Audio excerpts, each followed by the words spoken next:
In July 1951, when the Yankees needed to get an extra pitcher on their roster, they sent a young Mickey Mantle down to AAA to make room for one. Today, that pitcher celebrates his 100th birthday.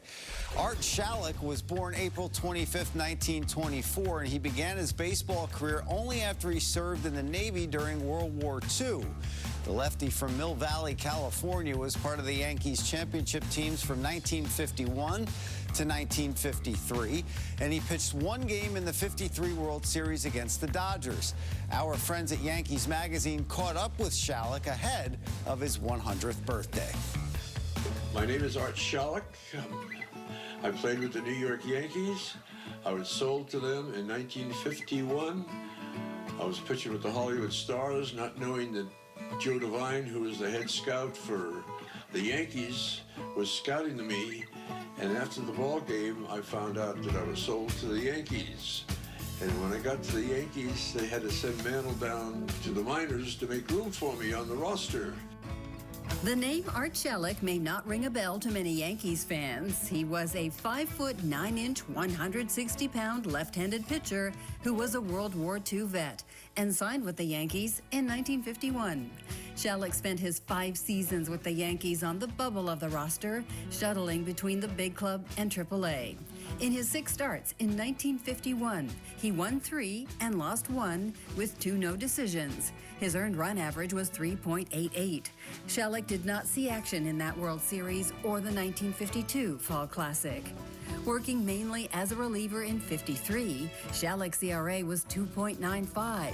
He pitched the final 2 innings in Game 4 of the World Series, giving up 2 hits and a run in a 7-3 loss to Brooklyn. The Yankees won the next 2 games, clinching the series and earning Schallock his 3rd World Series ring.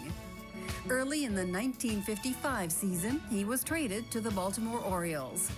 Turning 100 years old on April 25th, Art is the oldest living baseball player, and he reminisced about his time with the Yankees, playing among other legendary players. Well, it was a pleasure just watching those guys play, because they were top baseball players, DiMaggio and Mantle, just the tops. And they were wonderful people to know. Art was a valuable piece to manager Casey Stengel when playing the Dodgers in the World Series due to his familiarity with them. I guess in 1953 in the World Series, when Casey Stengel, the manager, called me to go in and pitch. The reason for that was I was the only one that knew the Dodger hitters. The bullpen, our bullpen at the time, did not know the Brooklyn ball players at all, the hitters, because they never played against them. They didn't know. And I was the only one that played against the Dodgers and with them and brought up with them. And that's why he called me to go and pitch. That was quite a thrill. Currently living out on the West Coast, Schallock is fond of his time with the Yankees. My favorite memory playing with the Yankees was just walking into the Yankee Stadium for the first time. I was thrilled to death.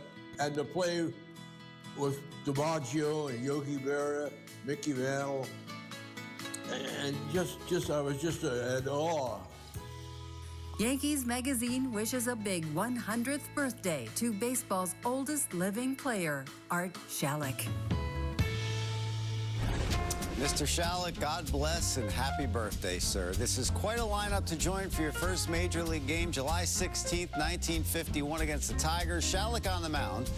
Rizzuto, Bauer, Berra, Mize, and Martin behind him. Schallock allowed 4 runs, but the Yankees won the game 8-6. So Art Schallock made his big league debut in the 1950s, and he turns 100 today. Billy Joel recently played the 100th show of his Madison Square Garden residency. He has a song that chronicled some notable world events in history as well, including some from the 50s that gave us an idea for today's trivia question.